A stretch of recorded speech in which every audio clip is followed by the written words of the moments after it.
Welcome to Baseball and Coffee with Tino and Aaron. This episode covers Outfield 3, which for our leagues and our purposes are outfielders 33 through 48. Unfortunately, the first 11 minutes of the podcast were not recorded. And so I will cover very quickly what it was we went over in those first 11 minutes. We introduced Matt Whitlock as our special guest for the week. Matt is a teacher who is an expert on minor leaguers and a passionate Expos fan.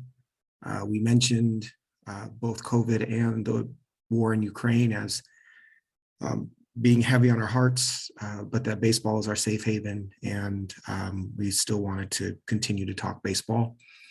We shared a couple of coffee stories, which we will reshare next week.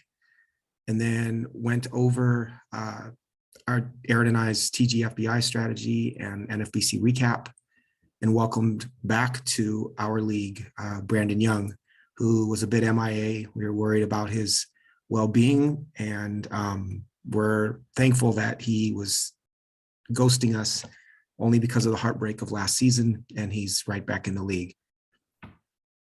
So that will be the end of this intro. Again, my apologies for not recording. So let's join it in progress.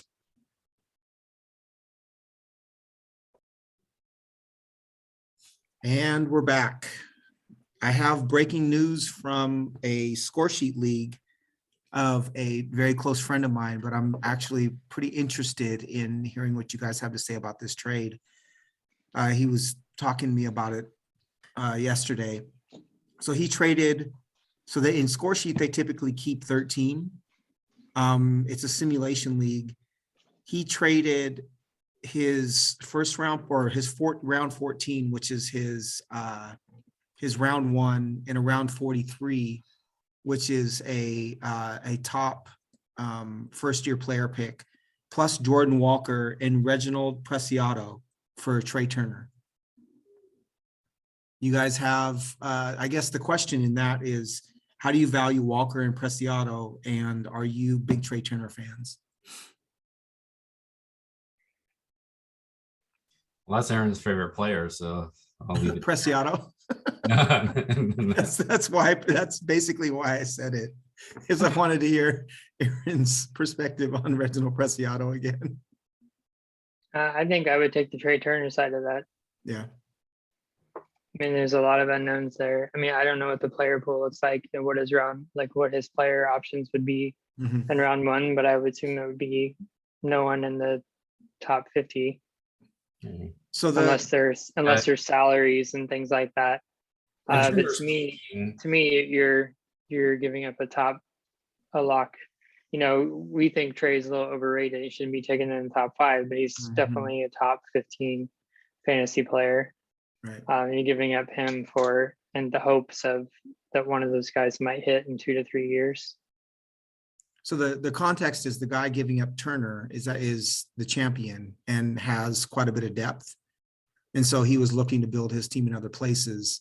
Yeah. But I would also say in score sheet as a sim game, right? So very different than what we're talking about. Okay. Yeah. Turner is, his value in fantasy is his steals. Steals plus the other stuff that you get. But if he didn't steal those kinds of bags, he'd just be another guy. And so what's interesting is that in a game like score sheet, I think that those steals in real life are a little bit less valuable, which makes the trade a little bit more even. I brought the trade up just because I got the text while we were on a break, but I also think I just think it's funny that we've associated Reginald Preciado with Aaron Alvis. That's your guy. And I'll just fill in with the Jesus Sanchez stuff. He in the Dominican, 12 walks, 15 Ks. And this is interesting too. So he batted 324, 893 OPS, 10 doubles, no home runs. And I kind of like this because it's kind of like, okay, I'm going to work on this and I could show everybody that I could do this too. Right. So I like that piece there.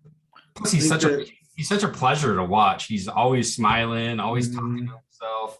swings, he does overswing, and I think that was the big issue last year, right? Right. He falls over sometimes when he swings, but yeah. One of the things with Sanchez too is there's just opportunity because Miami's not real good. I know they're trying to compete this year, but they're not that good, and so he's going to get plate appearances in the same way that we were talking about Badu earlier. I think that's something to think about from a fantasy standpoint. Is you may have questions about a young player's toolbox or what you think they can do, but fact of the matter is they're going to get opportunity because there's potential there. And so Sanchez falls in that same category, I think, as Badu. Next on, unless you guys want to get to your list, next on my list is Tommy Pham. I know, Aaron, you covered him. I think he was at outfield 2 for you. Is that right? Yes. He's fascinating to me. Tommy Pham is my kind of player. His Fantrax ADP is actually 282.72, which I think is incredibly low. BATX has him for 17 home runs and 14 steals next year. We don't know where he's playing yet, but he's a guy who takes a ton of walks, has very little swing and miss, hits the ball really hard when he hits it, and happens to have a pretty low launch angle. I think he's run into a lot of bad luck over the last couple of years, but he's a 20 homer, 10 steal guy almost automatically. He's 34, and so I think you have to take into account the fact that his skills will start to decline.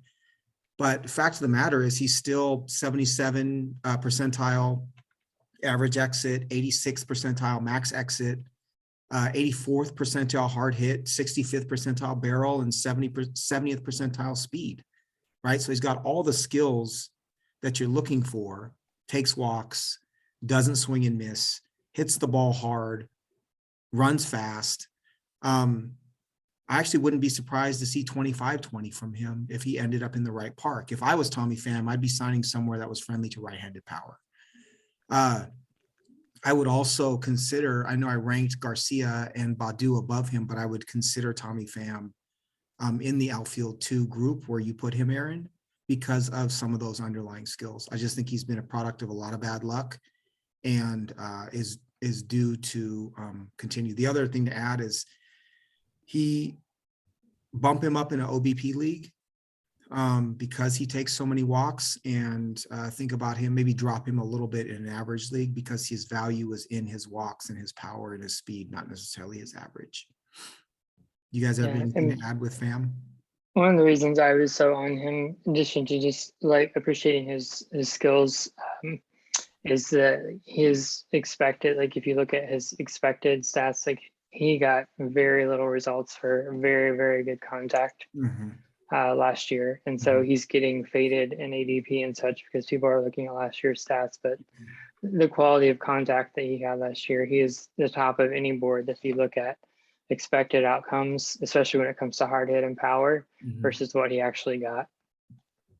The other thing I'd like to add is, he did play in Petco, and Petco is not friendly to hitters. It's a 94 park factor for hits for right-handed hitters over a 3-year period and 97 for home runs. So it's just below average, but not super friendly. And he was playing in a division with the Dodgers and the Giants. So it'll be, I think where he ends up is going to have a lot to do with where you want to rank him, but keep an eye on it because if he ends up in a hitter-friendly park, he can be really, really good. I had him as outfield 2. You do? Yeah. And with outfield, I feel like I fail if I don't have outfielders that are going to cover 5 categories. Right. Because it's so tough in the other positions. Maybe shortstop is comparable. I expect an athlete there. But so that's the first point. And the second point too, he's a late bloomer as well. So I think he has a lot of quality years left.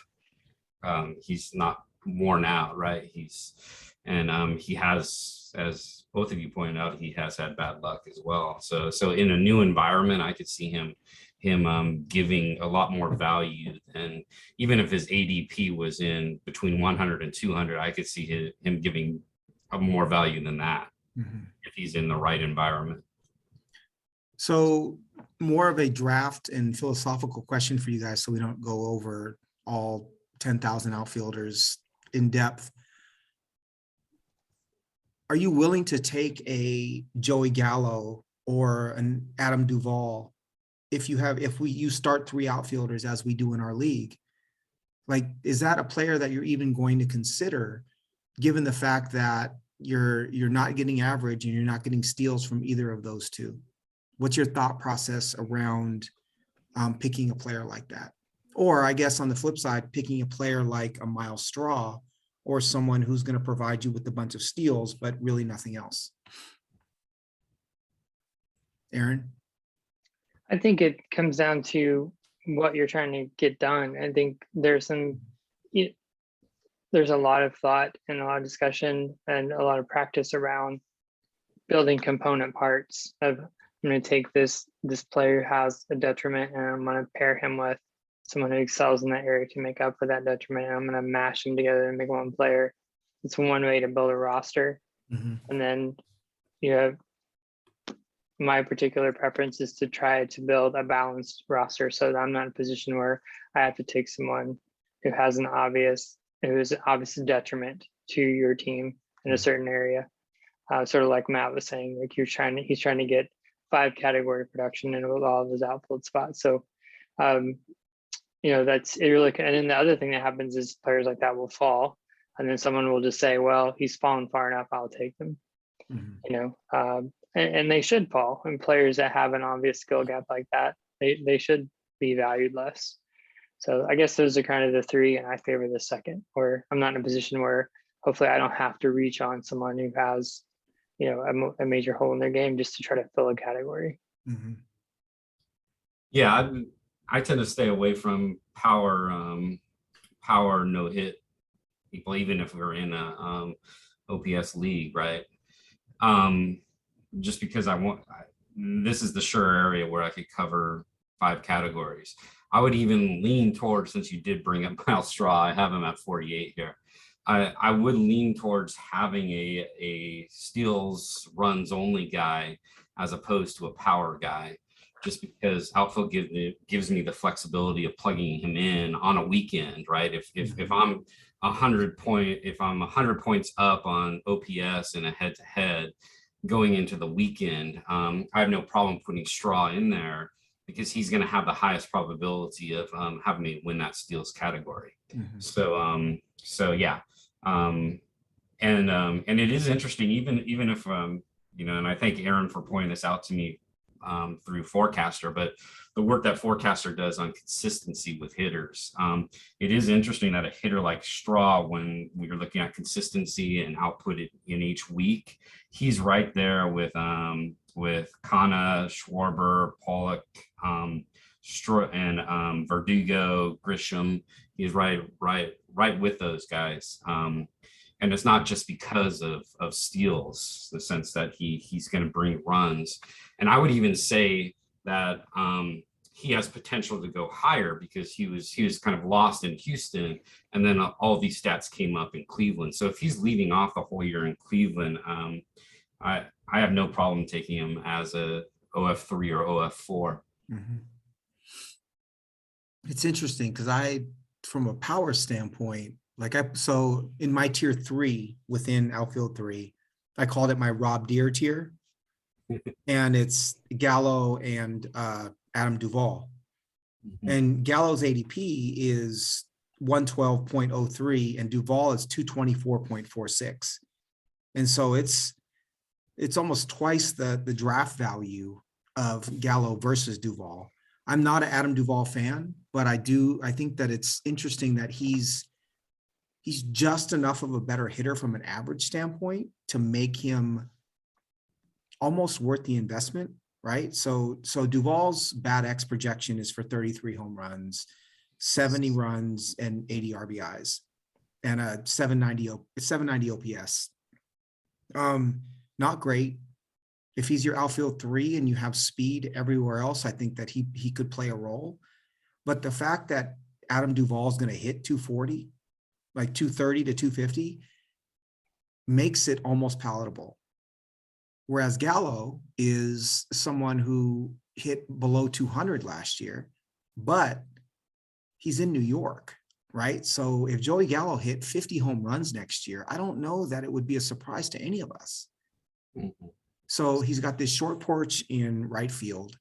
He doesn't swing and miss near. Do you guys, what is your guess as to what Joey Gallo's swing and miss was last year from a percentage standpoint? Swinging strike? Or swinging strike, yeah. 19%. Matt? 20. So I kind of gave it away. It was 14.7%. 14.7, wow. Which to me says that he just does not change his approach with two strikes. It's something that's been documented already, right? That Joey Gallo is going to swing hard, with two strikes on him. But say he changed his approach, especially with the short porch in right field, and we wouldn't know it, but he just decided, I'm going to just start swinging a little bit less with two strikes. Everything else is in line for him to actually be a really good hitter. I think if he started swinging 80% with two strikes and trying to make contact, he'd be an MVP candidate. Because a Joey Gallo that hits 250 is amazing. He also, his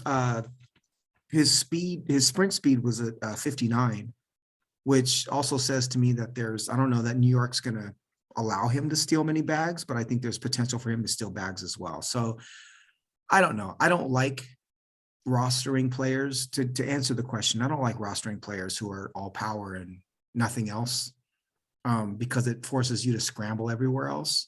If you pair one of these guys with like a Tim Anderson or someone who you know is going to hit 300, it makes a little bit of sense, but you're still kind of trying to connect a silly jigsaw puzzle as to just building a steady base.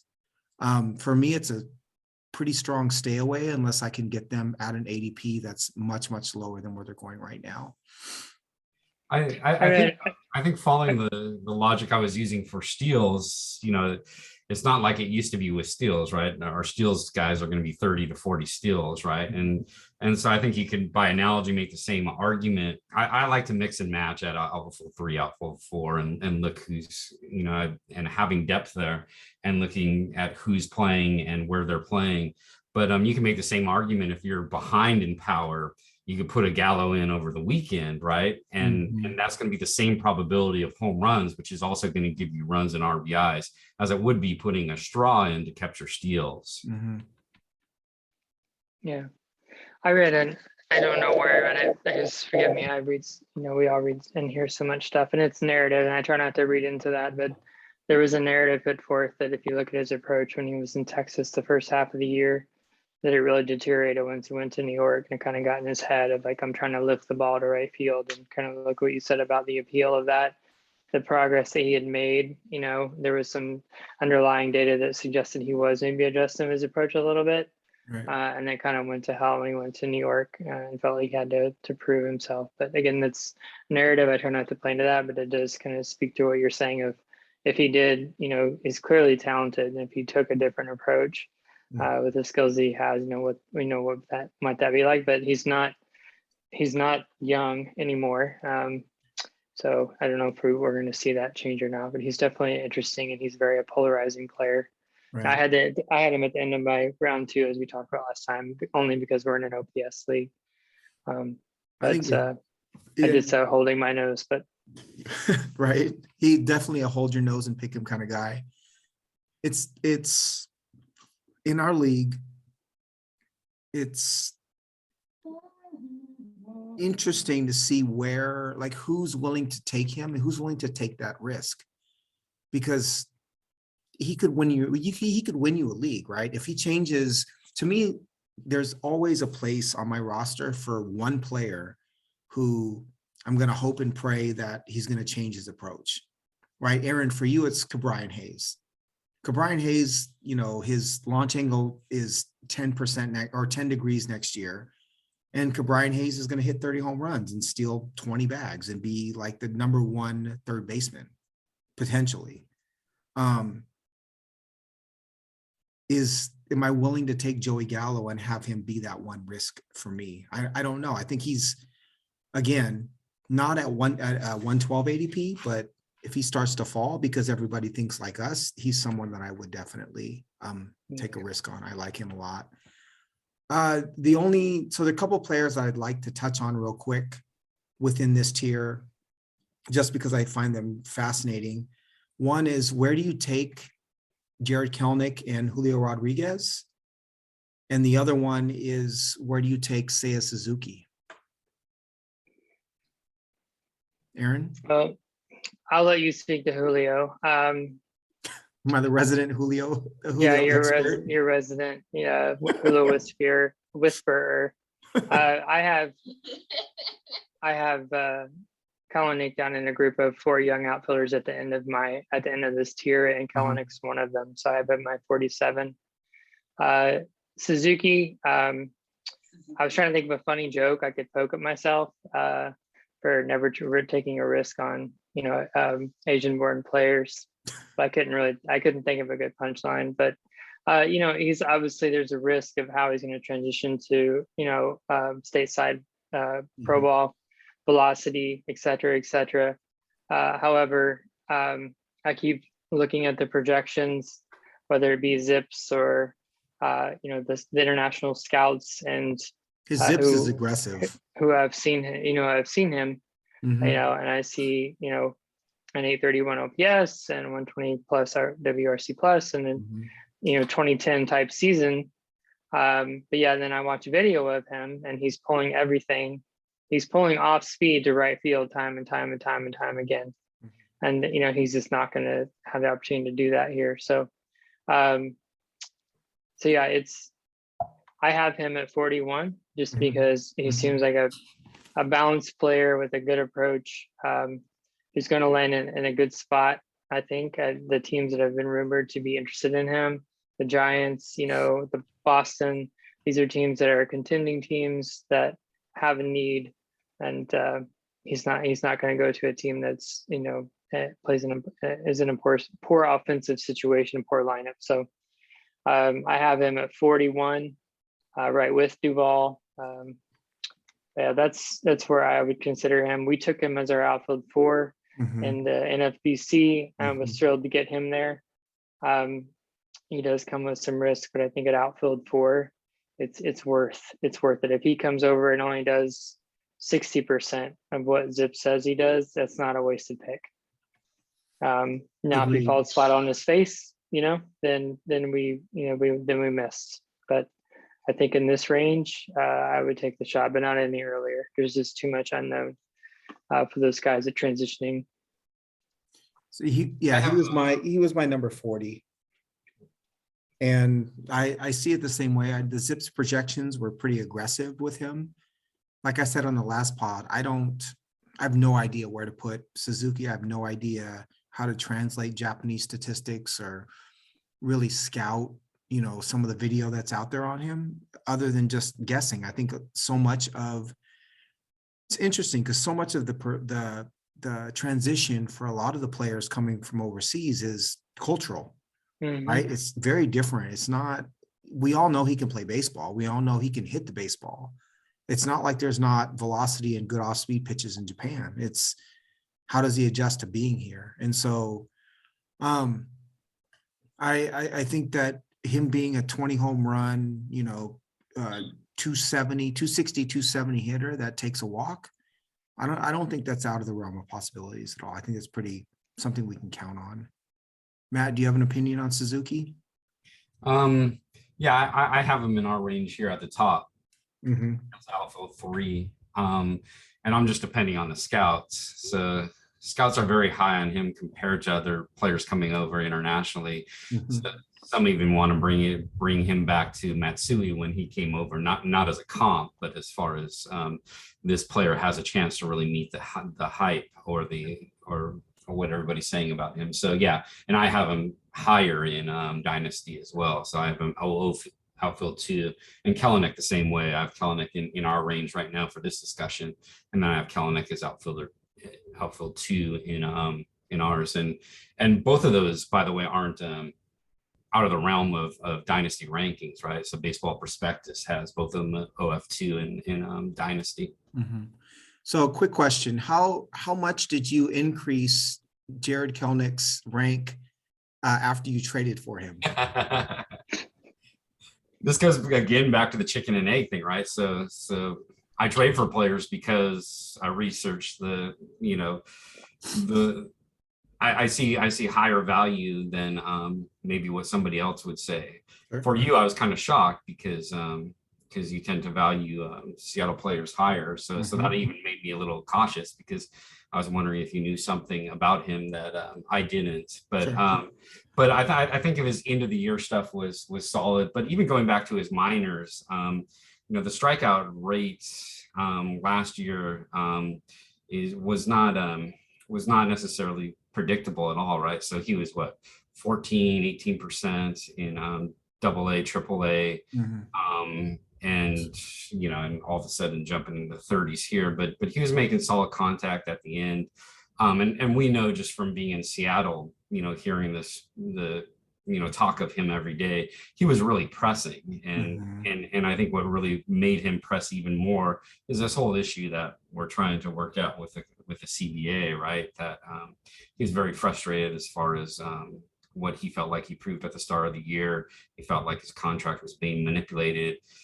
He's a fiery guy like Harper, and I think I think he has some just because of that fire. I think it disrupted his mentality, and I think he was able to get rolling at the end of the year. So yeah, I tend to agree. I think his his launch angle is optimal at 14.4 degrees. Swinging strike rate was 11.8% last year, which is not egregious. It's average. His barrel rate was just above average at 64th percentile. He also had a 216 BABIP, right? So incredibly unlucky.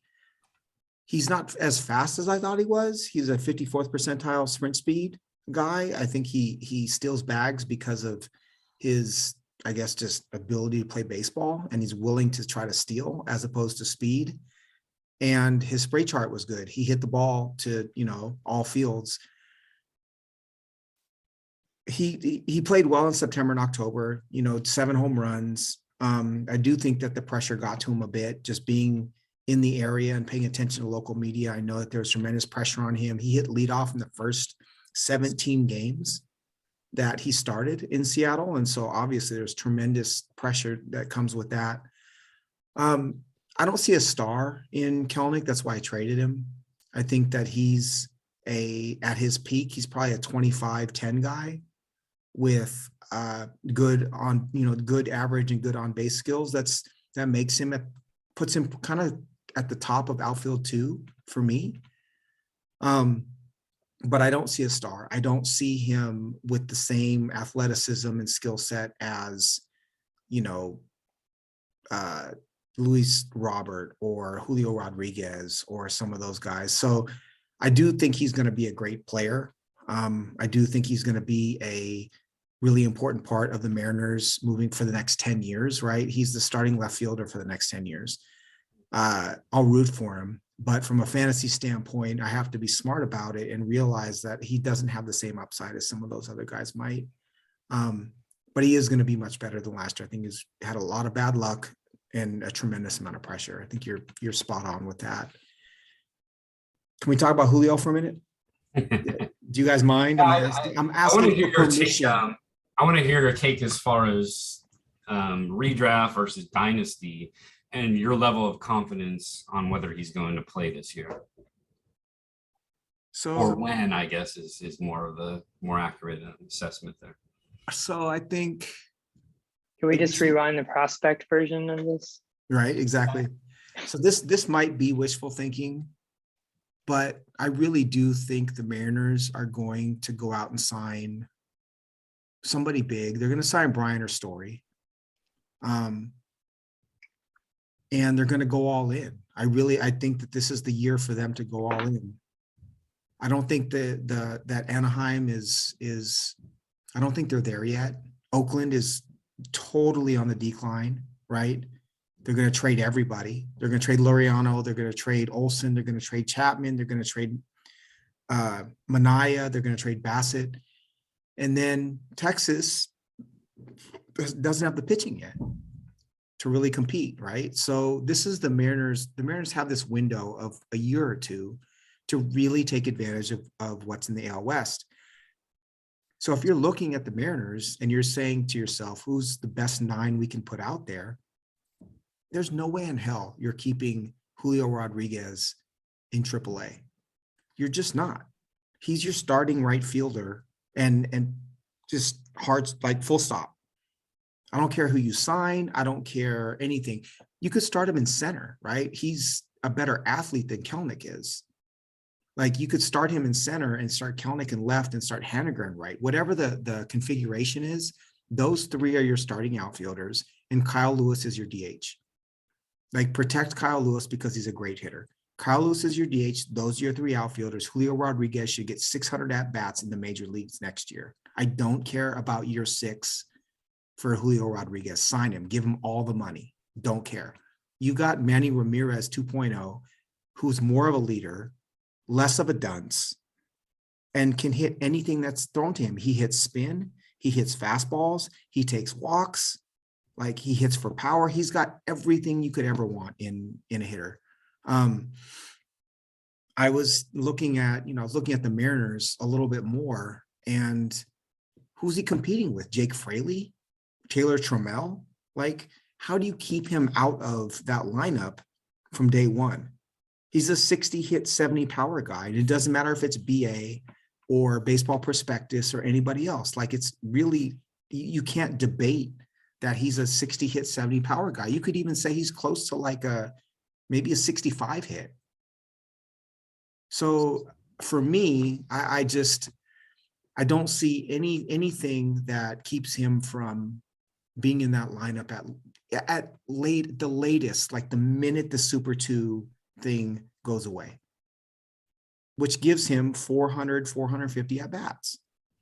And from a fantasy perspective, I see from day one, a 280 hitter at minimum with power, right? And he stole bags last year. So I don't know. I really genuinely try to be objective when it comes to Mariners players. I'm trying to be objective with Julio. I refused, as you guys know, I refuse to play in any leagues where I don't own him. Like my own emotional stability is somewhat tied to the success or failure of Julio Rodriguez. But when I look at him objectively and you see him compete in the Olympics and you see him compete, in the winter leagues and all the other places, he reminds me of Manny. He's got that kind of bat to ball skill. He reminds me of Manny Ramirez. And the other thing I would add is he's a leader and he's got charisma. And I think that this franchise, as corporate as the Mariners are, and as milquetoast as so many of their players are, I think that Julio brings something different to the franchise that they need. And if there's anybody smart in that front office, they'll realize that he really does kind of flesh out and color in, no pun intended, the marketing and the presentation of what the Mariners can be. I'm off my soapbox. You guys can take it from here, but that's when's your my guy. When's your birthday? Mine? Yeah. 11/19/76. Okay, cool. So he's on Cameo. I was going to send you a Cameo. Cameo is. Yeah. I was going to do it before he got big, right? That's hilarious. Now it's like $100 for 30 seconds or something. Yeah. I think he's I don't think you can over exaggerate. I really don't. I see Rutschman, I see Witt as being ranked ahead of him. And if you really dig into the kind of hitters they are, and you look at their approach at the plate, like it's purely positional preference, right? Or scarcity. Defense, yeah. Yeah, he's the best. He's the best hitter in the minor leagues. And to me, there's very little debate. And it's easy for him, right? It's easy for him, and he puts in the work. So I rank him conservatively in this outfield 3.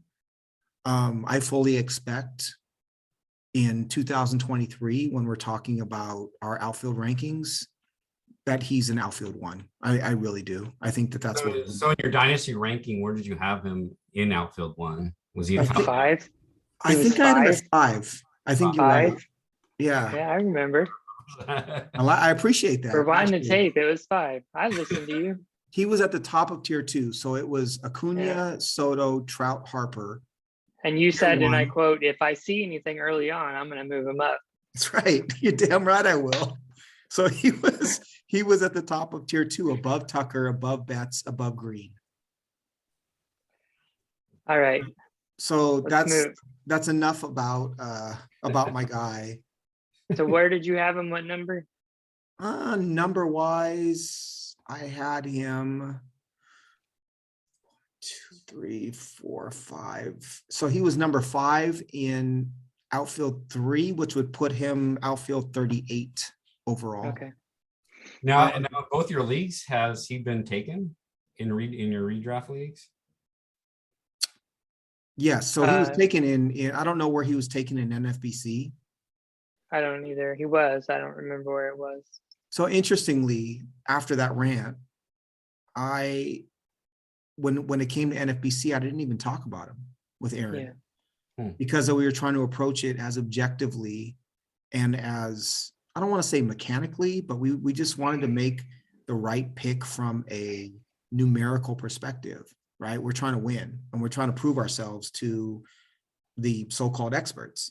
And it's a draft and hold, right? So like we're just trying to draft as much playing time as possible. Right.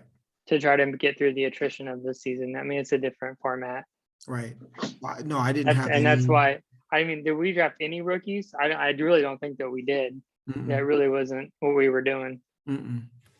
Which I appreciate. I think they took a lot of self-control to approach the draft that way. And I think there was a tremendous amount to learn for both of us to take that approach and rely upon someone else to help balance us out.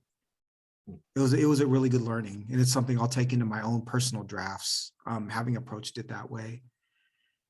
Are there any other players that you guys want to discuss within this tier? I certainly have a number of them, but nobody of tremendous interest to me. You know, we've got guys like Ramon Laureano. I actually have AJ Pollock in this tier, where I think you had him at the bottom of tier 1, if I'm not mistaken, Aaron. No, I had him in the middle of 2. Oh, middle of 2. Sorry. Ian Happ, Robbie Grossman, Lourdes Gurriel, Harrison Bader. I put a couple young guys in here. One is a favorite of Aaron's. So I put Preciado. Well, Preciado's not an outfielder. I put Kirilloff in here. I'm not sure if I think you listed him as first base. I did. I could see him taking off this year. Especially, I just hope Minnesota just says, let's move on from Donaldson and our older players and start bringing in their younger players, even Larnach. What do you see in Kirilloff? What's that? What do you see in Kirilloff? I see both hit and power, especially early on. I think he's one of those that was stopped in development by 2020.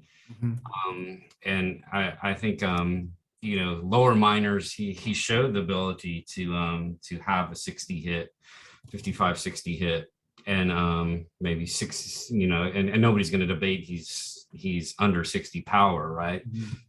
So I could see the plate discipline developing, because he's in an organization that values that and teaches that. Yeah, his quality of contact. Guys at bats. His quality of contact with a busted wrist was impressive. Yeah, he barreled the ball almost 13%, and his exit velocity on flies and liners was 96.2. Yeah, his launch angle was almost optimal, 12.8. He only struck out 22% of the time in his first extended time in the majors, and he was hurt. So that's why I like him. I mean, he wasn't 100%, and he did that. So, but and he has a track record pedigree. His chase rate was 41%. Yeah. Well, I mean, and his walk percentage was, or his walk rate was 6%, right? So yeah, I mean, it was his first look. I'll give him a pass. Yeah, I give guys like that a pass, you know, just because of it's a trend for everybody coming from AAA. Until last year, it was pretty consistent with eye and contact as you move from AA, AAA to the pros, but it wasn't last year. It's just the pitching was terrible in AAA. It's just the volatility between the two is just hard to depend on any measurement.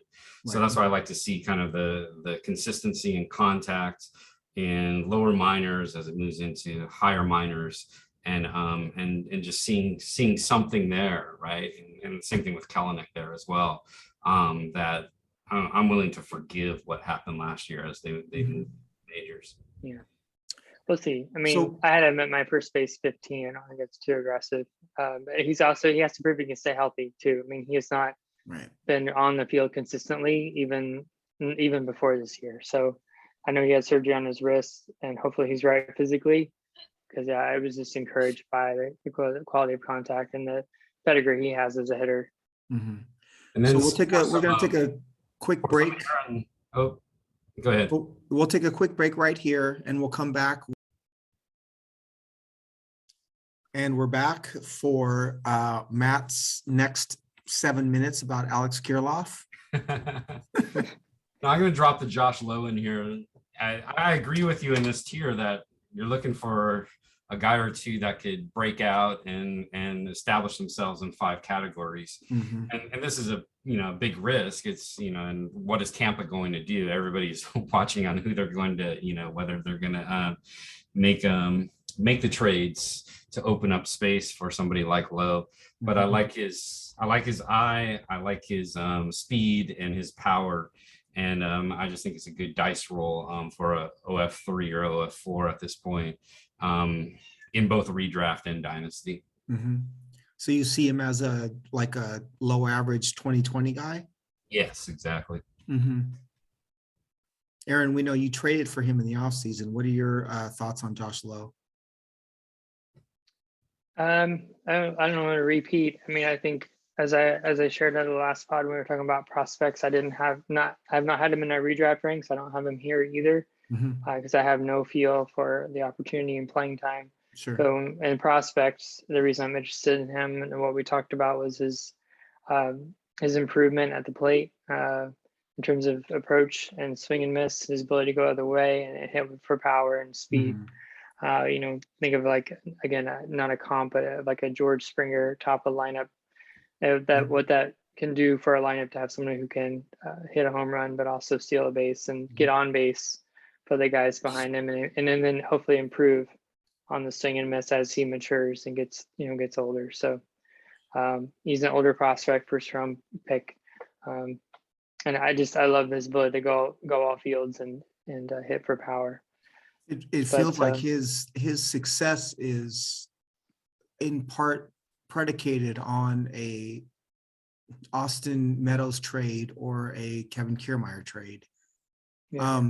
Also, what the Rays see in Vidal Brujan, because Brujan has the athleticism to actually play center field and take on that role if they were to trade somebody. So he's not a given as far as plate appearances go, but I think the talent is there. I agree with both you guys that the talent is there. I have Brujan here in this grouping as well. What do you think about Brujan? What do you think he's going to do in 2022? He it's tough to say. I like his contact. That's always been very solid. I like his speed, and I like those two going hand in hand, right? Because not only can he spray the ball, but he sprays the ball with authority, and the speed's going to help with that. So I like him, and I would actually prefer him to go to the outfield. But again, it's the Tampa thing, right? The frustration with Tampa. How much is he going to play? It'd be nice if he ends up. I think you've mentioned this before, both of you, that he could be a super utility, and he'd be a wonderful acquisition in both redraft or in dynasty if you could play him all around the field, right? So would you keep him So in our league where we roster 30, it's a 16 team league head to head, and we keep 15. Would you keep Vidal Brujan given a standard team, right? Yeah. Like yeah. no I've other been way trying team. to trade for him forever, but Central Coast Huskies won't let him go. What Pick- what is his upside then? Are we looking at like 15 home runs and 20 steals? 10 to 15 home runs. I think he's more 30 to 40 steals if he plays. He's the fastest guy on that club, and even with Cash, what Cash was doing last year towards the end, Tampa is always looking for that advantage, and they're running a lot more. Right. So if he gets consistent at bats, yeah, I would definitely keep him for that steals element. I think he could definitely go beyond 20 steals. What do you think about Brujan, Aaron? I would not keep him. No. I'm not certain that he can hit velocity, and I'm not certain how Tampa values him. That was like the Goodfellas like response to Vidal Brujan. He was like, "Get rid of him now. I'm done." I love it. I mean, I just think we get all tantalized by the tools, and it's a fun part of what we do. But a large part of what we're trying to do is evaluate opportunity. Right. He's in Tampa, unless you need a reliever or a pitcher, like Tampa's not where you go for at bats. Right. He's a juiced up Ben Zobrist if you really, really want to like dream on Vidal Brujan. But the reality is that anybody in that organization, be it pitcher or hitter, you have no idea what's coming. You have no idea, right? Like Brandon Lau could get 400 at bats as an amazing second baseman and against righties and have great rate stats and not produce any counting stats because it's Tampa. Yeah. So, and for as mystified as we are, I mean, they're playing, Joey Wendell and Jimon Choi and Yandy Diaz, and they were second in the league in American League in runs. So we can sit here and make fun of them. Like, why are you playing those guys? Right. And they're still going to end up in the mud. Yes, next year. And they still second in the American League in runs, and they've been in the series. So they know what they're doing, even if it is confusing to us. Right. And like in Fangraphs, and I know you can look at different lists, but I was reading the Fangraphs because it came out this week, and that's why I said it about velocity. I said that's why he's struggling against velocity, and that's why they've dropped him down. He has to show he can handle that. Right. And I'm sure Tampa knows that. Right. It's the same, we've talked about this before, but it's the debate for me between like Hunter Green and Luis Patino. I think Patino has phenomenal stuff. Like I really want to keep Luis Patino, but you have no idea if he's a setup guy, 150 inning guy, or like 120 inning guy. Like you don't know what he's going to do, right? He could be 7 and 8 with a 10 strikeout per 9 and a 1.2 whip and still not be worth keeping for me because Tampa decided that was his best role. So yeah, I think Matt, Aaron, your point is well taken with Brujan. Are there any other outfielders you guys want to cover within this tier that are of interest to you or you think are an interesting conversation point? I would like to hit on a few. Sure. One of my favorite things about this exercise is just uncovering players who I have underappreciated. So Hunter Renfroe is actually the first player on this tier for me. He was 65% better than league average.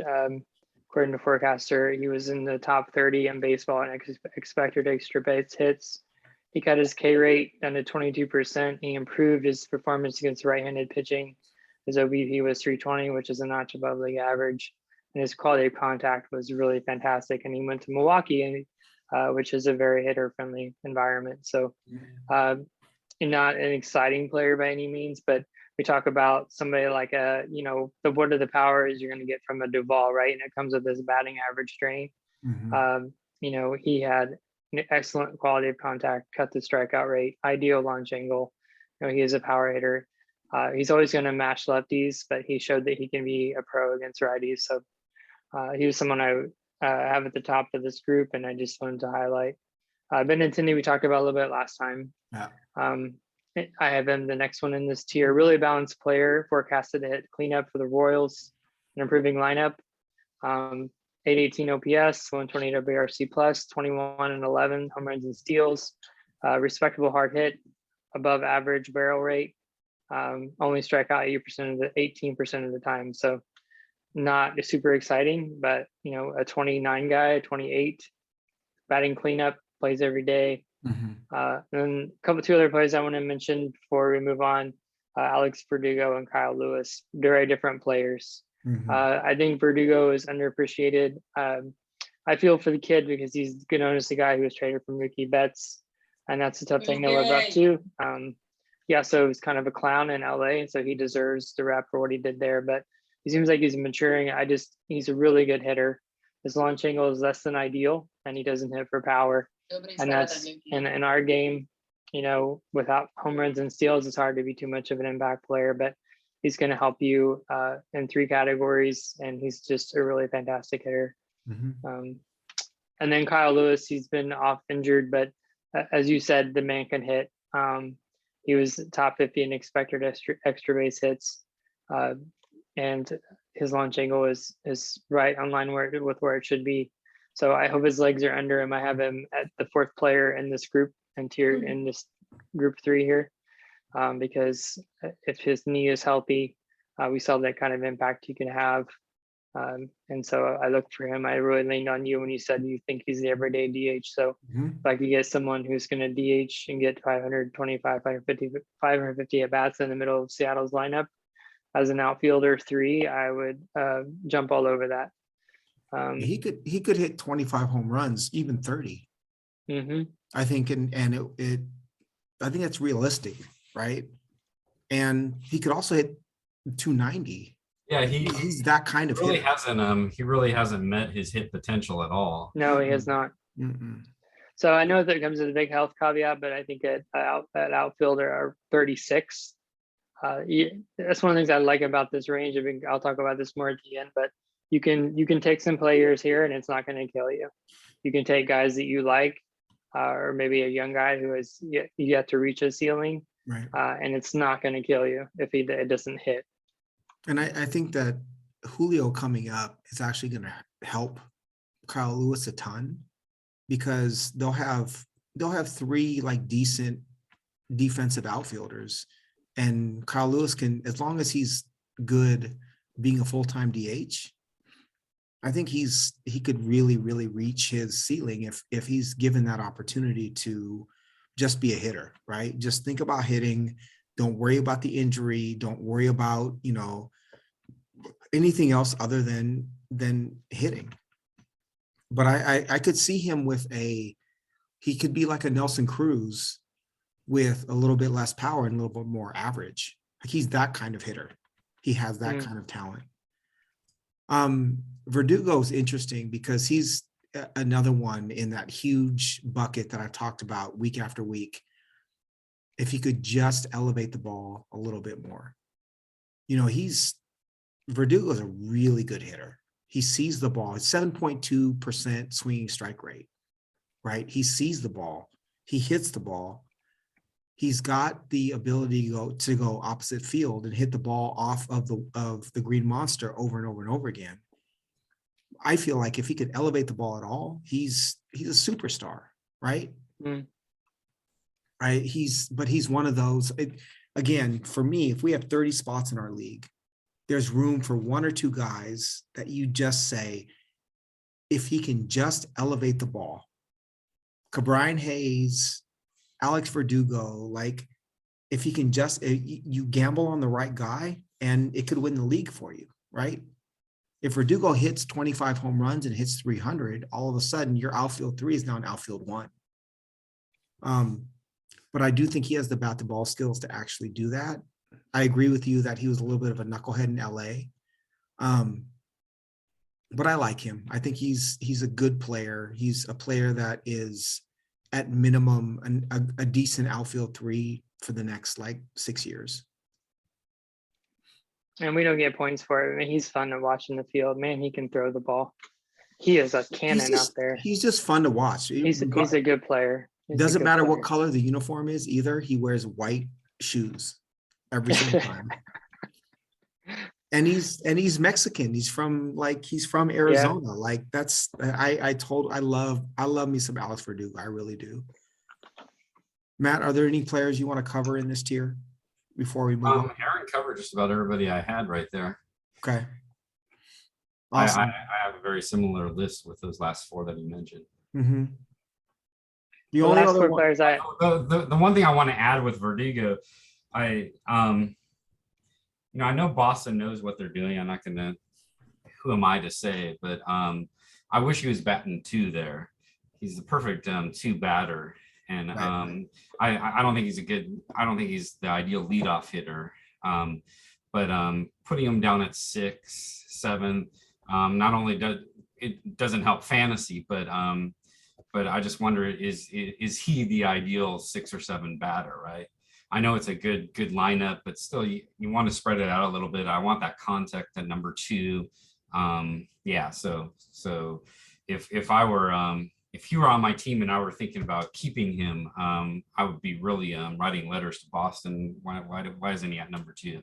Right. You want someone in front of him that's getting on base, and then you want Bogarts behind him to keep the players moving, to keep the guys moving around the bags, right? Mm-hmm. I totally agree. So if I look at guys that didn't make my outfield 3 but are worth bringing up, I have Adolis Garcia, Riley Green, I think is worth talking about. I have Jesus Sanchez, who we covered, Joe Adell, Brandon Marsh, Michael Conforto is another one. Jaron Duran is another one. Adolis Garcia, I think that like across like fantasy wide, Adolis Garcia's his season last year is considered to be a bit of an anomaly, right? His underlying metrics are not great. Where do you take him? Is he outfield 3 for you guys? Is he outfield 4? I'm out. Are you I wouldn't take him. I'm out. What is it about him? I wouldn't take him either, babe. He was a negative. He was worse than replacement in the second half. He was just completely exposed. I think come halfway through the season, I don't think he even's been playing. So that's one of the reasons I wanted to. It's one of the reasons I wanted Tavares. I just don't think he's in. I'm out. Matt? I agree. I think we're very similar when it comes to hit, eye, contact. Yeah, I agree with Aaron fully there. So you think they just figured him out? Mm-hmm. And he's. I mean, he wasn't hurt, so. Yeah, he wasn't hurt. At least there's no indication. So. Right. And then if he had all of a sudden, like with that start he had, if there's indication that he changed his approach to the plate, and there were underlying metrics to that, I would be, but there was nothing to show that he was any different than what we were expecting when it comes to the hit. Right. So I guess for me to close this out, if you put Riley Green, Joe Adell, Brandon Marsh, kind of the young studs in a bucket, how do you rank them, and what do you expect from them in 2022? Yeah, I can speak to this real quick. So I had 4 young guys at the end of this group, and this grouping tier 3, or not tier 3, but outfield 3. Outfield 3. Uh-huh. And honestly, I pushed them higher than my values said that they would be. Mm-hmm. But I felt like, honestly, I would rather take one of these 4 guys, and I can get Grossman or Canha or Blackman, later, right? Totally. And if I don't, nothing lost, right? Mm-hmm. I'd rather go with, so I had Badu first of that group because he did it. He had the best season. It was the most consistent. We've already talked about his opportunities and his potential. Mm-hmm. Jesus, we've talked about his potential. The thing I point out there is to your point, it's the theme of this podcast, his launch angle, not good. He has a history throughout the track record of his minor league career of striking out in the teams. So, and he also posted 300 batting average 3 times. So it's really interesting to me, someone who has that kind of power, who has a track record of not striking out and of hitting for average. It makes it really tantalizing. That said, his looks in the majors have not been good. So, but he's someone to dream on, and I would be interested in doing that. I had Kellenic third of this group, because I think of this group, he's probably most likely, maybe not Badu, but he's probably going to outrun him. But potential 2010 type player, decent bat to ball in terms of barrel rate and things like that. His XOBP was only 301. I think Matt spoke to some of the maturity issues I think he had to work through. But I think the 5 category kind of balanced profile, maybe with a lower batting average than we'd hoped for, is still in play, and someone I would jump back in this range in a redraft. And then Brandon Marsh was the 4th. This was really interesting to me. This is not what I expected to find. Totally. Brandon Marsh, of all the players that we've talked about today, had the best hard hit rate. He had the best exit velocity on flies and line drives, and he had 11% barrel rate. That was better than Jared Kellenic, better than Akil Baddoo, better, than anyone on this list, and that was really surprising to me.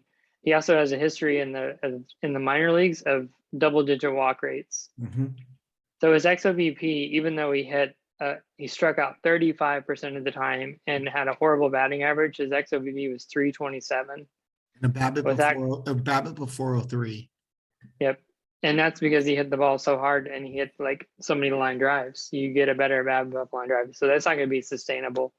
But his launch angle was crap, it was 7.9. So, I just, the quality of contact, the history of plate approach, is this first look in the majors, just something was really interesting to see, because just on the surface, his numbers were so bad.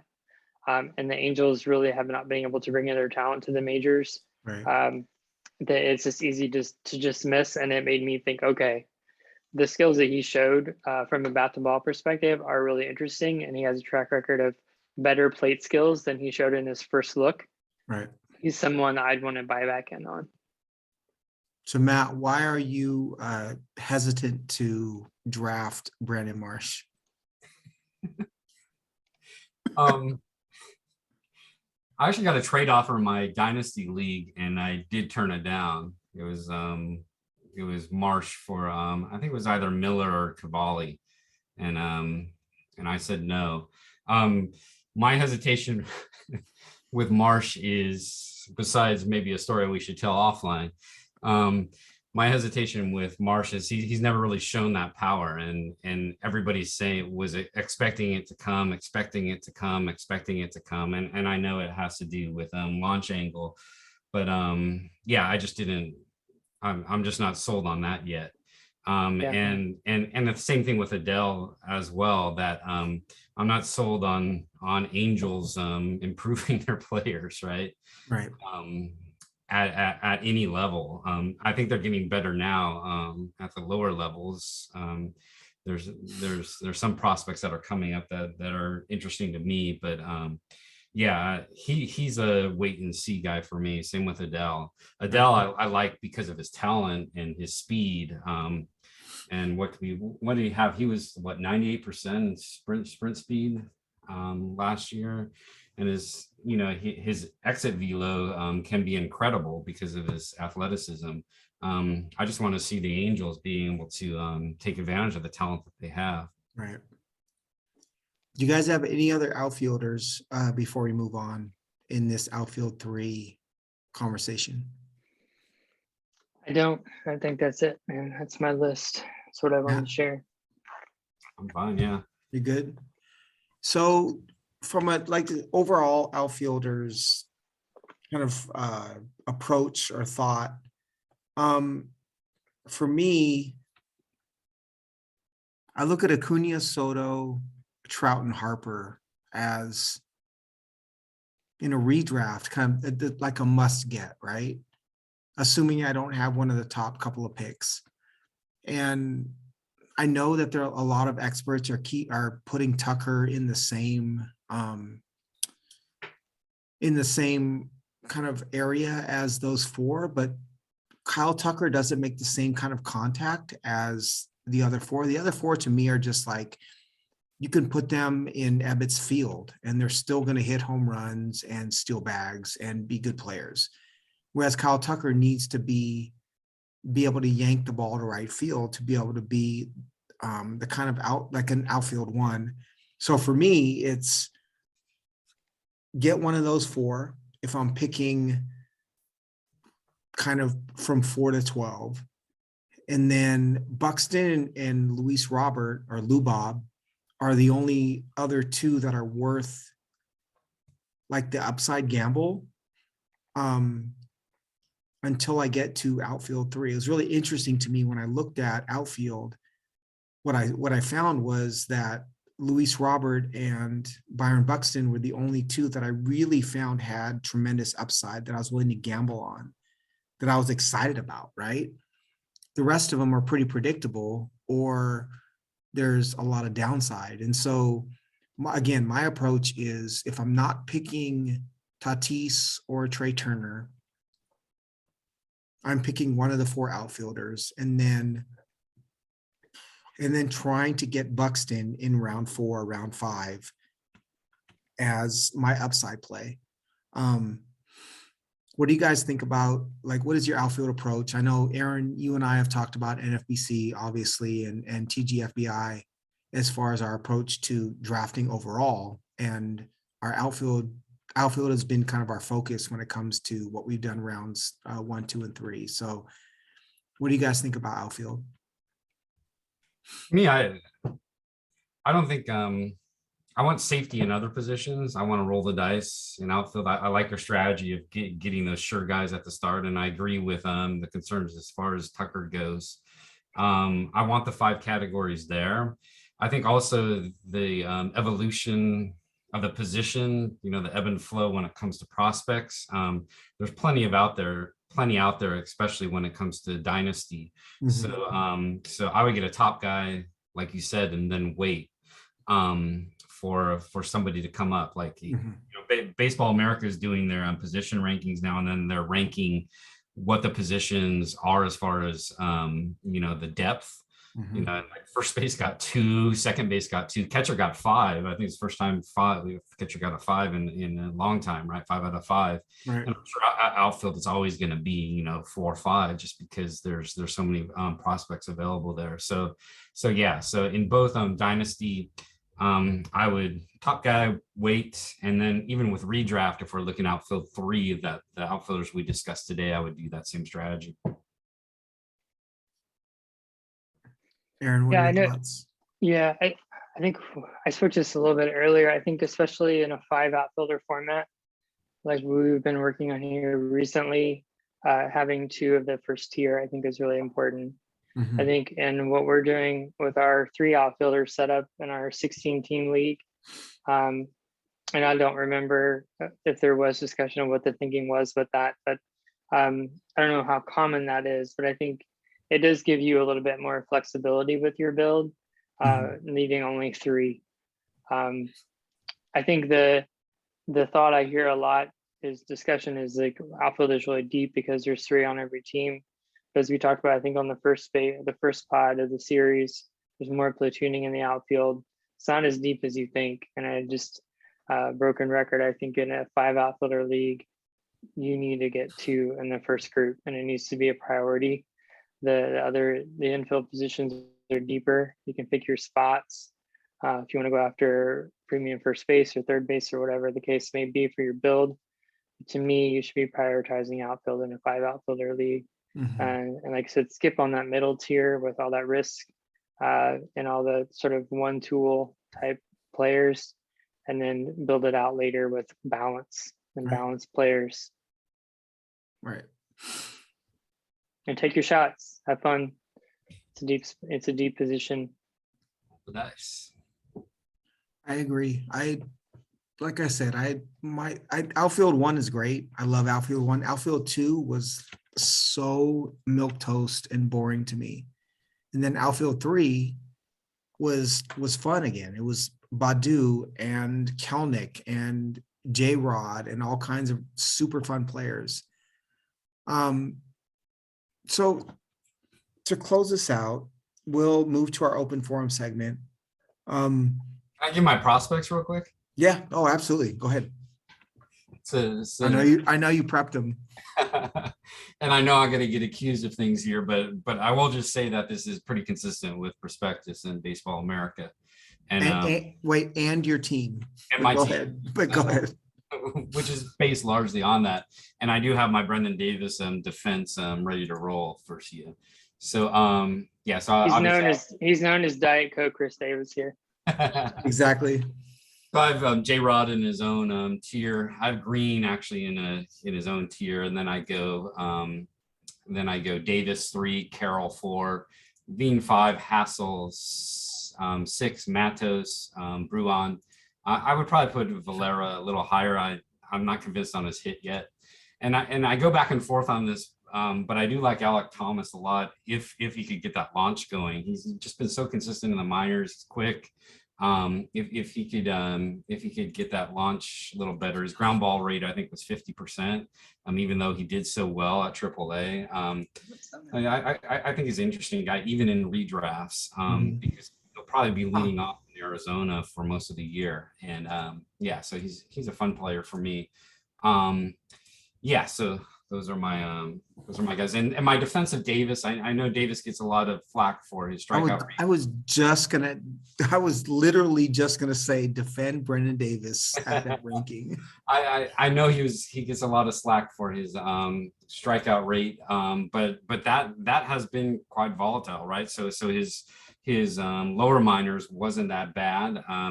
He has the athleticism as well, but even if you look at his last year, which and scouts point this out, so this isn't just a numbers thing. They're not too concerned about his strikeout rate. So it as he moved from AA to AAA, and if you isolate June, July, August, September, it decreases quite a bit. So by the end of the year, when he does go to AAA, I think his ratio was 8 walks to 12 strikeouts. And even that last week in October, what would it be? September, October, in AAA, he went 0 for 11, but he wasn't K'ing. It was 3 walks and 3 strikeouts, a lot of hard hit outs. So yeah, I just think his talent's there. I think the strikeout thing isn't necessarily fair. He did have the 30% strikeout rate, but that was in AA, which improved down to 22 in AAA. But even that 22 is deceptive because that definitely decreased as the month moved on. So, question for you with Brendan Davis.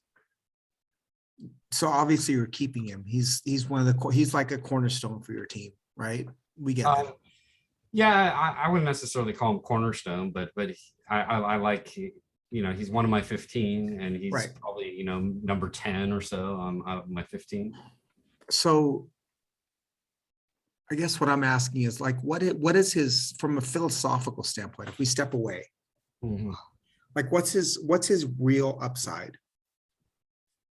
His real upside? And is that something that's worth investing in as much as you have?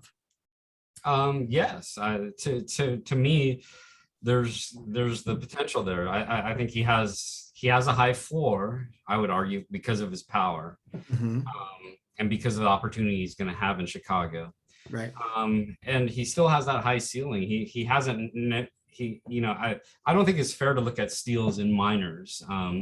And it's so volatile now, right? With the different rules at the different levels, he has that speed, and I think he could take advantage of that speed in Chicago. So he has a high ceiling that I don't think is realized in speed, and I think his hit is a lot better than some people give him credit for. So it's not a 60 hit, right? He could be a 50 hit, 60, 65 power. He could be 270.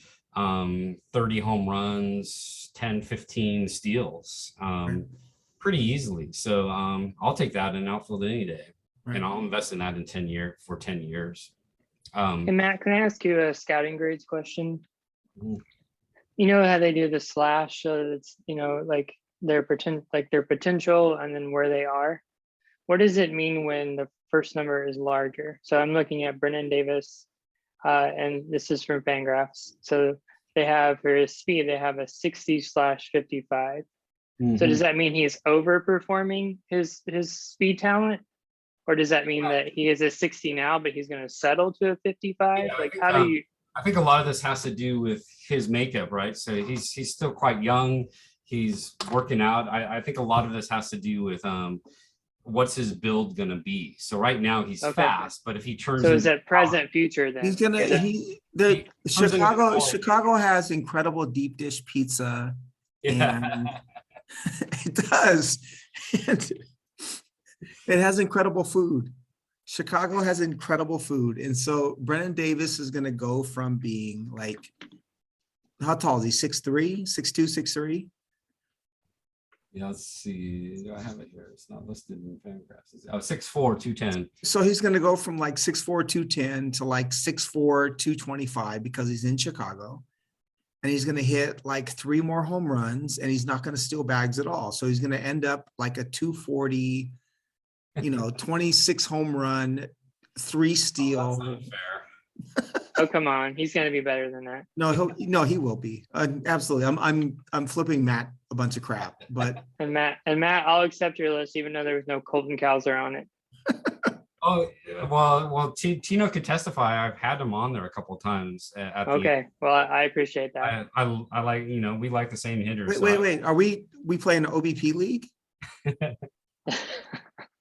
So we're going to take a quick break and we're going to come back with our open forum questions to finalize this this episode.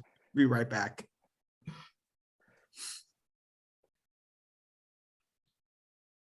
And we're back. So that concludes our outfield 3 and our hitter segment. We may touch on a couple of the DH players like Ohtani when we hit starters next week. But it brings us to our open forum segment, which is honestly is kind of my favorite. I think it gets to some really interesting, more in-depth points. What are your guys' open forum questions for the other two this week? My question this week was just with all the challenging news, what was the most positive thing, surprise or something that you did, baseball or otherwise, that just kind of brought you some joy in the midst of what honestly was a pretty shitty week? I appreciate the question. Honestly, for me, it's how much the players are supported in this labor conversation with the owners. Very, very different than what we've witnessed in previous labor negotiations. I think we're coming around. I think people are starting to see that players deserve to get paid. And even if you see players as millionaires, they're still getting a certain percentage of what the money that's coming in. Like, you may not think that somebody agrees or somebody not agrees, somebody deserves to make the money that they do to play baseball. But the reality is it's still a really small percentage of the amount of revenue in Major League Baseball. And the fact that the general public is starting to understand that idea is really exciting for me. The other one that is a much bigger issue, and I think much more important to me, is that I think for the first time in my life, I've seen people actually say war is stupid, war is fucked up. Why are we killing people? It doesn't matter what it is. Like, it doesn't matter the reason, like, why are we doing this? It's what I've said since I've been able to read history books. Like, it just doesn't make any sense to ever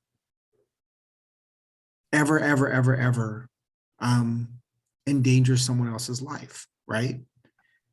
Understanding history. My stepfather is Greek, right? I understand Greek history. I understand history of like Central Europe. I understand American history. But it never makes any sense to endanger the life of someone else. It doesn't matter how much you disagree with them. It just doesn't. You can be a fucking Trumper and I still don't want you to die, right? Like, I just, and so to see so many people be anti-war, to see, as like, I love soccer and I watch soccer, to see so many soccer players come out and be outspoken about being anti-war, right? Being willing, that like all the Russians that are willing to put their lives on the line and demonstrate in Moscow against war against Ukraine, for me, is a really big deal. So I think we're living in a really pivotal time, and I just appreciate the fact that people are willing to put their lives and their livelihood on the line to stand up for what's right. I think it's a big shift compared to what we saw when we were younger. Not to get too crazy, too serious, but I guess that's the question you asked. Yeah, I did. Thank you. Mm-hmm. Matt? I just echo everything Tino said. I would just add that my what brings me hope. It's tough to talk about baseball, even labor negotiations, when this is going on in Ukraine and people's families are being torn and everything. But I get frustrated a lot with the 1% in the United States, and I think the owners very much reflect the lack of self-awareness of what it means to be 1%. And it's very discouraging to me that you know, I know there's owners with good hearts there, and they're not taking a stand against owners that want to break unions or owners that that clearly are I think one of the athletic writers said it's Scrooge McDuck, right? Playing with coins, right? And that's what the owners they are. Yeah, yeah. Only who they are. And I get really frustrated with that. But what has comforted me is seeing that there aren't 1% leaders. So Zelensky is my new man crush, really. You know, right. When United States offered to fly him out of what is going on in Ukraine, he said, "No, I'm staying with my people." And to me, that's really inspiring that that you have somebody, and he himself, being Jewish, his family with a history of being killed in the Holocaust, he knows what it's about. So it's nice to see somebody in leadership that realizes leadership is about servanthood, right? As opposed to being better than other people, or as opposed to taking as much money from laborers that you can. So yeah, I love that question. So it's interesting, Aaron, you'll understand this. The phrase that comes to mind with Matt's response is servant leadership. Right? It's what we were taught at Starbucks. It's what was like literally drilled into us and ingrained in us from day one, is you take care of the people who work for you. You take care of everybody around you. And that's how you become a leader. And that's the biggest part of leadership, is serving the people who are who you care about the most. And that's what's happening in Ukraine. I think that's the admirable part about like the Klitschko brothers, right? Like the boxers they're taking up arms. They're defending their country. But I think it's interesting that it does apply to a lot of the corporate learnings that Aaron and I have learned or experienced over the years. Aaron, what's your response to your own question? My bright spot is not as eloquent or as It always heartfelt, is, I bro. guess, as It always yours. is, But bro. for me, it was coming across that Chin Music pod Mm-hmm. with Kevin Goldstein and Longenhagen. Mm-hmm. I have kind of on again, off again with Fangraphs. Sometimes their content, they're like abstracts and stuff, and their site has a lot of ads. Anyway, I just kind of go off again, on again.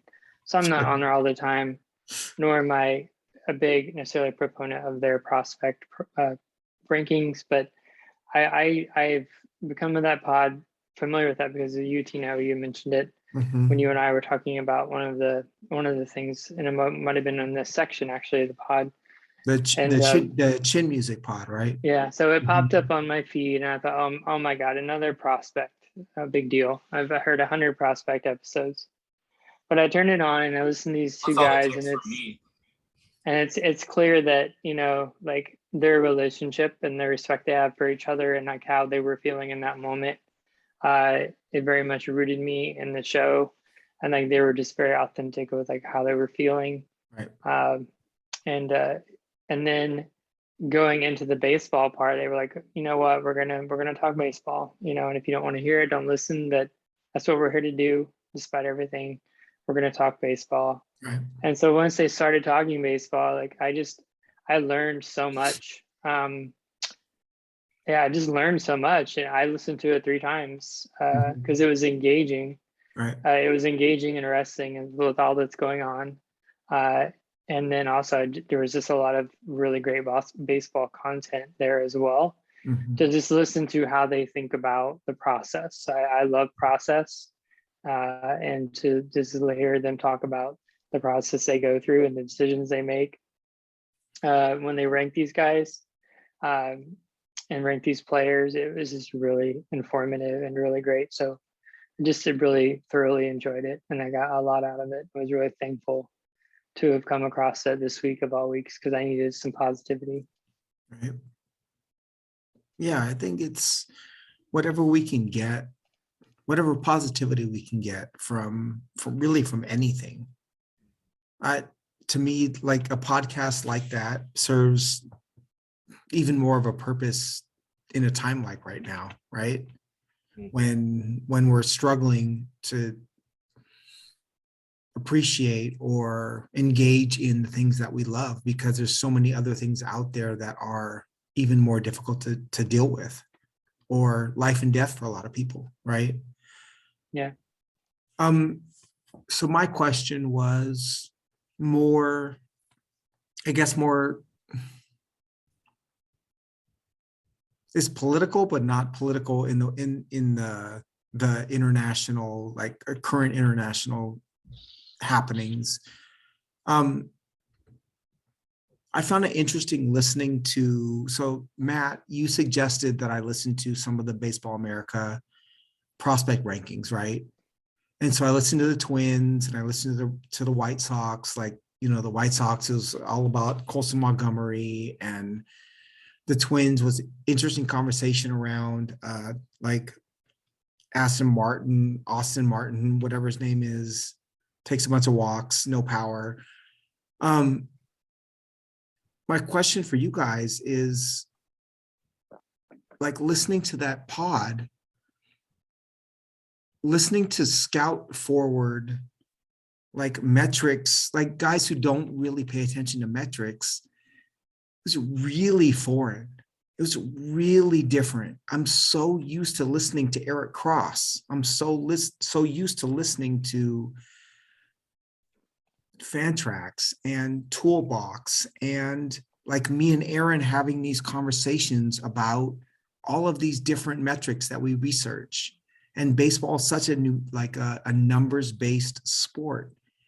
So to listen to BA, right, and listen to a scout-based podcast, it was like speaking a different language and dealing with a different set of variables. And I didn't really know what to make of it. I enjoyed listening to it, and I felt like I learned a ton from it.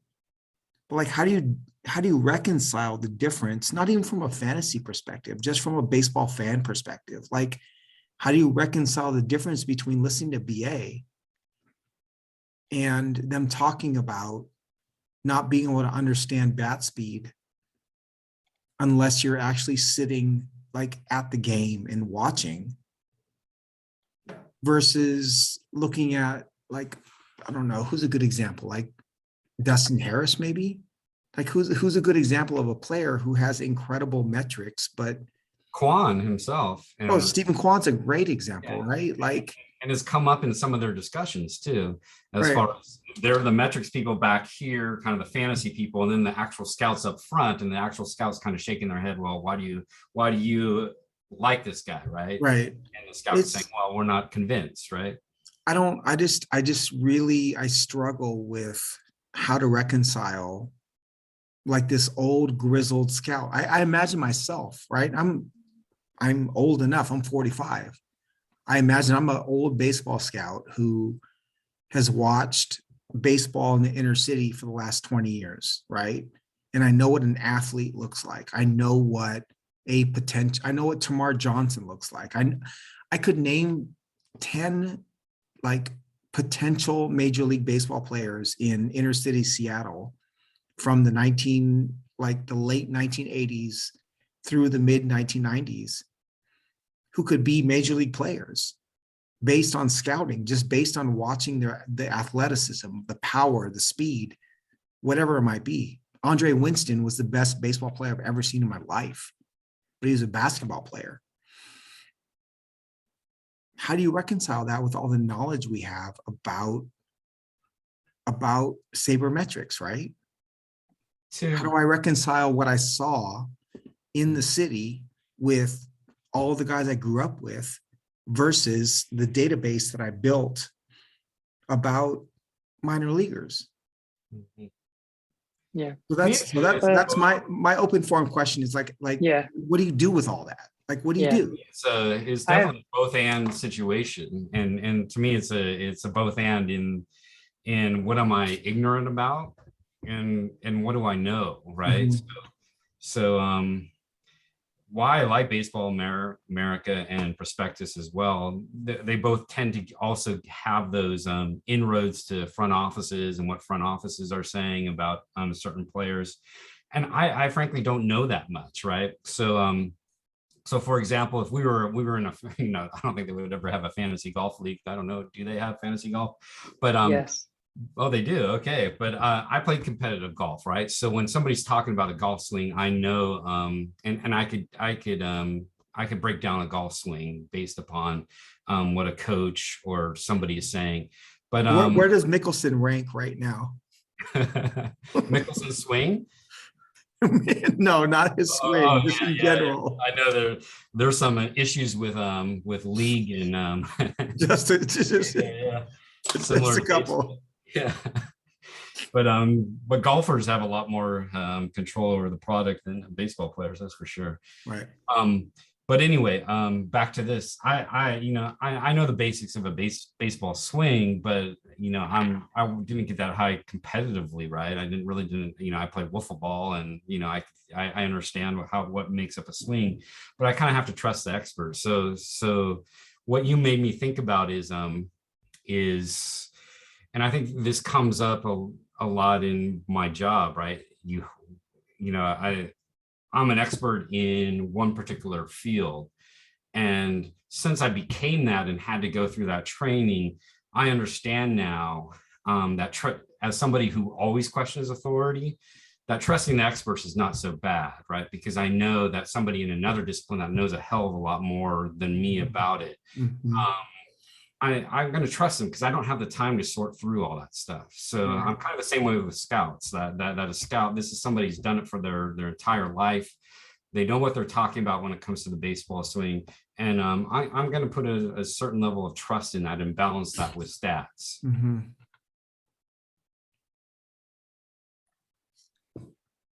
I don't have a specific response in returns to scouting, practical scouting versus more data-driven analysis. or content. I think what I would speak to you is my experience just listening to different pods and things that make me uncomfortable, and what I Mhm. appreciate and what I don't. I think Mhm. what I don't appreciate, first of all, is when they take a really declarative stance of like, this definitively, this is what this guy's going to be, Right. and this is what his path looks like, and this is, it's very black and white. And I've listened to some content that's a writing that's like that, and it doesn't take into account like the vast number of outcomes, because there's so many factors. Talent is just one of them. Right. Raw tools is just one of them. There's all these stats. So what I appreciate on the other hand is content where they'll talk about, this is what I see, here's my thinking process, here's the conclusion, here's the way I see it going, Mhm. here's one outcome if I have to project. I appreciate that kind of like more open thinking Mhm. than like the declarative. The other thing I get really uncomfortable about is like when they start talking about like body shapes and like projectable frames, and this guy's going to put on weight, and because he's 6'4", he's going to do this. Like, to me, like, everybody's different, everybody's wired different. Look at Jose Ramirez. He has, in no way does he have like a projectable body, but he's marked into like one of the best baseball players, whereas Tatis is exactly the way you draw a baseball player. My point being that there's all different But people. also traded for James Shields. Yeah, Like to your point about like you never know. you never know. So Like there's he was traded for James Shields. yeah. So but that just makes me uncomfortable. When people start doing that, like I just tune out, because I'm like, it's not okay. It just makes me uncomfortable. The last thing I'll say is on that topic is people just get stuff wrong.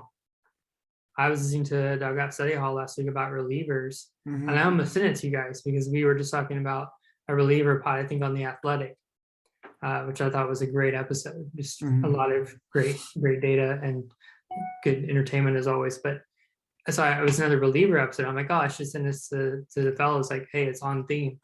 I got 10 minutes into it. They had 3 things wrong. Things that I knew, basic stuff in terms of analytics, or they didn't know like what standards like gains points were, and they were just like, oh, I think this is this. And it's like, you're just saying stuff. You don't know how to say the players' names.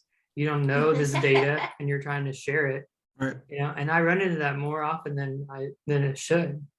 And people listen to it and they don't know that they're getting bad information. It's just like groupthink. And I think so anyway, I think there's a lot of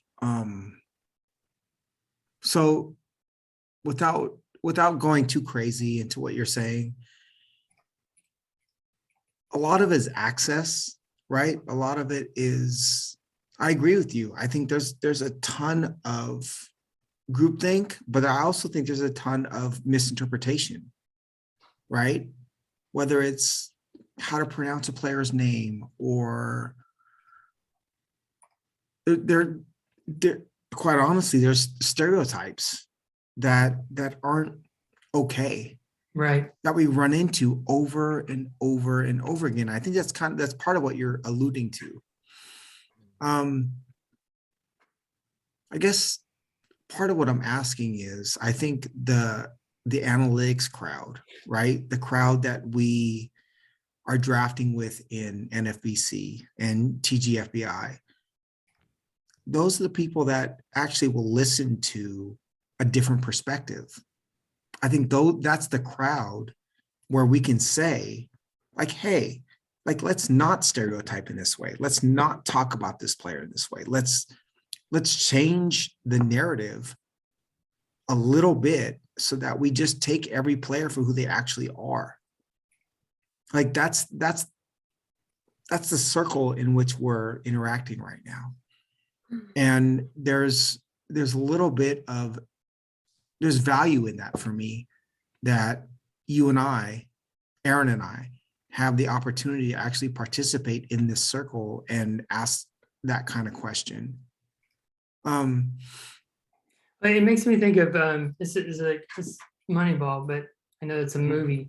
But he talks. There's a monologue where he's talking about when Peter Brand's explaining it to Billy Bean. He's like, people are overlooked for all different types of reasons, Right. right? And because of that, they're undervalued. That's the one things that I love about baseball is like, you got, whether you're Hunter Green and you are the prototypical fastball pitcher, or you're Joe Ryan, you throw 92 and you hide the ball, or you're Luis Patino and you got 3 breaking balls, or you're Kyle Hendricks and you're 35 years old and you get people out with 89-mile-an-hour power, perfectly placed fastballs. Like, there's a lot of ways to get people out. Right. You know what I mean? And that's what I love about the game. But sometimes when we're talking about scouting and prospecting, we just look at one.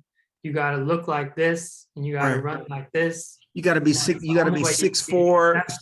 you're 6'4", 210. Yep. Exactly. 98. Yep. You got a slider. You got a developing changeup. Yeah. And you're blind. Some of us get better when we age. Some people peak at 23. Some people peak at 27. Right. You know what I mean? It's not all the same. Some people peak at 45, bro. Don't hate. Like, we all peak at different places. I see you, Tom Brady, peaking at 44. Exactly. My Michigan, bro. Anyway. Matt, do you have any questions for us? Yeah. So, and you can't say J-Rod with this. I can always say J-Rod is always an answer. If you've learned nothing, he pretty much links mental health to J-Rod. So I'm going to answer my question. Nothing from today. It's that J-Rod is always the answer. I'm going to answer my question first because it links in with what you were saying. So my question is, looking at this year, what player are you going to, we all listen, have TV access, and I know Aaron was even thinking of looking at minor league baseball. What players at bats are you going to see the most of this year? And I'm going to answer this in the sense of but it can't be J-Rod. Yeah, they can't be a Mariner. Pick someone else. Yeah. But I'll answer it first so you could think while I'm answering it. And I wasn't on the third base podcast, so I'm going to mention Jose Miranda because he's the player that I watched most last year. Mm-hmm. And he kind of, I'm not sure if you've seen his at bats or just seen him. He's not that physical build, right? He's kind of has that classic, that natural feel to him, right? Of the movie, The Natural, the sense that they weren't expecting this guy who's hit, max 6 to 8 home runs in the minors. He's always had good contact rate to all of a sudden hit all these home runs. So it was always fantastic just to watch it and see him. Who's your guy that you're watching and you're excited about? That's super random, and you're watching. It's must-see TV for you. That's Miranda. That was Miranda for me last year, and it's gonna be Miranda for me this year. He's the ultimate underdog. Even when he went from AA to AAA, everybody was saying, "Well, that's AA, and he's not going to, he's not going to succeed in AAA. This is just a fluke." Well, what did he do in his first AAA game, which I watched? He had 3 home runs, right? It was kind of like, prove the naysayers wrong. So for me, that was kind of the ultimate underdog story last year, and I'm interested to see if he does get a chance this year, whether he'll continue to prove people wrong. Right. And he fits that type of player that I like, the high contact, knows the strike zone, type of player, and not necessarily like the athlete that has the arm in the field, or you could find a position for him easily because he's he's the 70 fielder. So I like that. So Aaron, who's your guy? My non-obvious answer that I'm going to give is I was hoping to go see Ray Rocchio play live. James Anderson really is high on him, and I would just want to see it with my own eyes and see like what I think. But and I've not done that before. I've not been able to go see a player who I'm interested in the minor leagues at live and try to make that part of my assessment or part of my experience. And they were supposed to be here in Harrisburg. If he goes to AA, and if he goes to AAA, they're going to come to Lehigh Valley later in the year. But So we'll see. That's my answer. I mean, I can give you the obvious ones. I want to see how Yelich looks. I want to see every Otani about it. I want to see how Spencer Torkelson looks when he comes up. But those are all obvious. So that would be the one that I had planned to maybe go see. Preciado. And I'm not keeping him, by the way, to you guys, but I am still interested in him. Just because James is so high on him and he thinks you'll pick him like round, I don't know, 17 or 18. You'll get both. You'll get Preciado and Rocchio. I guarantee it. You can't not have those guys. Yeah. Just imagine that like Rocchio is like a top 50 fantasy player and you don't own him. You'll die. You would be so upset if that happened. It's the same thing as if J-Rod is like an MVP candidate and I traded him for some random players. Yeah. Well, who knows why we fall with players here, but when I read his nickname was the Professor, I was like, okay, that's it. Right? Exactly. So next to J-Rod, who's it going to be? For me, not a Mariner. I don't know if this is fair, but I watch White Sox and Twins. I watch AL Central because of Buxton and Moncada. I just do. I can't not watch those games. And in fact, I'll watch those games sometimes over Mariners games because of those two players. You guys both know, like, those are my guys. Like I can't get past that. What I will say is if I draft pitching to help my team and they're starting or they're relieving and it's like I've picked 1-4, right? In our draft after 15 rounds. I have the 4th pick in the 16th round. If I pick Camilo Doval as my like A1 closer at pick 1-4, believe me, if it's Mariners or Giants and it's 9th inning, I'm watching the fucking Giants game. Like I did not invest pick 1-4 to not watch that Giants game. Like Doval is my guy. Now you better hope that the person picking 1-2 or 1-3 isn't watching this. They're not. That's fine. Watch it and pick him. I'll pick somebody else. He's not guaranteed to be the closer in San Francisco. That's fine. I really don't care. My point is, like, so I don't need to watch minor leagues. I've got plenty of minor league players. My minor league player is Julio fucking Rodriguez. I don't need to watch any minor league players. I'm watching the White Sox because of Moncada. I'm watching the Twins because of Buxton, and I'm watching the Mariners until Doval closes. That's my bias, right? I love all these minor leaguers. That's my bias. From an East Coast, you better be watching some Gavin Sheets, man, and give me some scouting reports. I'm excited about our TGFBI. I'm excited about NFBC.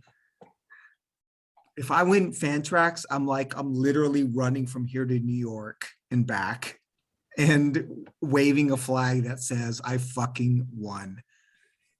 Our Fantrax league it's my end all.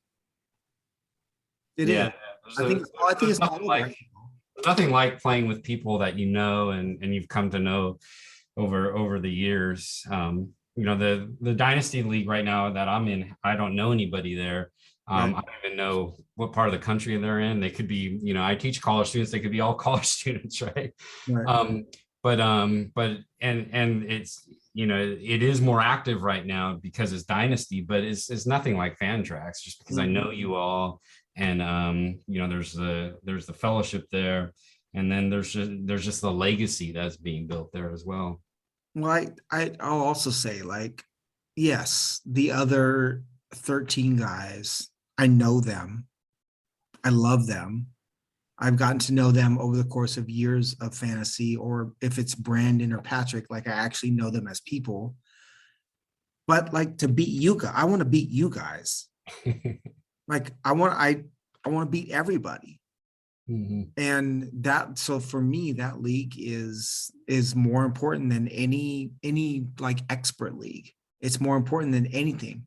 It's more important than exposure for the podcast or the blog, or for the fact that like me and Aaron know more about baseball than a lot of the podcasts that we listen to. Like, yeah, obviously we do. Like we talk more about metrics and all the other stuff than a lot of other podcasts do. We know our shit. We're smart. We make really good decisions. I still want to win. I still would prefer to beat both of you guys over anything else. Well, you're beating me this year, that's for sure. Well, that's because you're taking a bunch of 16-year-olds. You're looking for like Lionel Messi. I love you both. All right, love you too, man. You guys are my brothers, and keeping me sane throughout all this. Yeah. Let's hope we wake up to better news tomorrow. I think they're going to be the real life negotiations tomorrow, right? It's gonna be okay. Like from what I've read, I think it's gonna be okay. I think we're gonna see 154 game season. And I thought you were talking about Russia. Well, they're also gonna see 154 game season. I thought you were saying the situation over there is going to be okay tomorrow. Don't make me look like the asshole. I wasn't trying to. That's what I was referring to. But yeah, it is so bad, right? It's that these two parallel things are going on, right? Jesus. Yeah, I guess. You got this last part out, everyone. No, we're good. I don't believe in editing. We're good. We're totally good. All right. Well, cool, guys. I gotta go put my son down, but I enjoyed it totally. Thanks for having me on again. Likewise. Yep. All right. Take it easy. You too. Night, Tino. All right.